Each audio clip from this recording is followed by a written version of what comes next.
na kwa ujumla maandalizi yameenda vizuri. Tuko tayari kwa mchezo wa kesho dhidi ya Simba.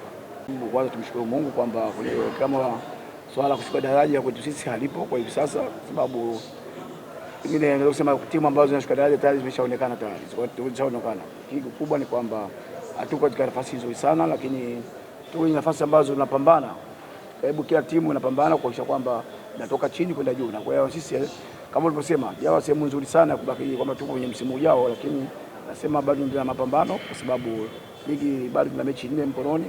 Kwa hiyo bado nafasi tunayo ya kuhakikisha kwamba Pamba inabaki ligi kuu. Kwanza nafahamu kwamba ni mchezo mgumu kwa sababu tunakutana na timu ambayo ni nzuri, imefanya usajili mzuri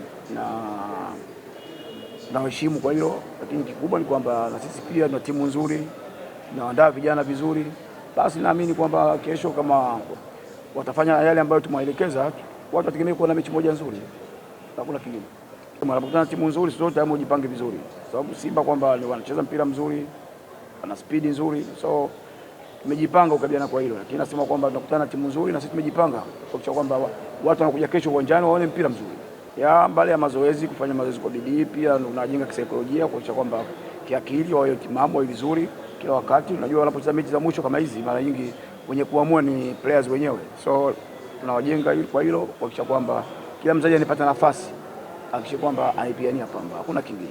Tumakocha siku zote unajua wanafanya kazi hiyo ambayo usichoke, kwa sababu unajua tunajaribu kufanya masahisho kote. Kila baada ya mchezo unapokuisha tunafanya masahisho. Nadhani kuna mechi ambazo tumepata matokeo mazuri, kuna baadhi ya mechi tumeziharibu.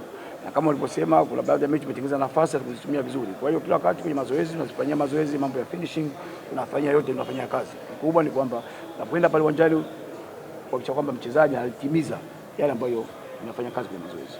Kuhakikisha tunafanya kazi yale maandalizi ya mwalimu aliyotuelekeza mazoezini tukiwa tumefika siku ya kwanza mpaka hapo leo ambapo tutahitimisha mazoezi ya mwisho kuelekea kwenye mchezo wa kesho. Swali kwa mchezo. Okay, mechi itakuwa rahisi, mechi itakuwa nzuri, mechi itakuwa ngumu kutokana na uwezo wa Simba na ubora wa Simba. Simba wana malengo yao na sisi kama Pamba tuna malengo yetu na kuhakikisha tunapata pointi 3. Sisi malengo yetu ya kesho ni kuhakikisha tunapata pointi 3. Mashabiki na wakaribisha waje walioko Dar es Salaam na walioko wale utaratibu kama kawaida au kutoka mikoa mingine kuja mikoa karibu kuangalia mpira, na wakaribisha waje wataona burudani.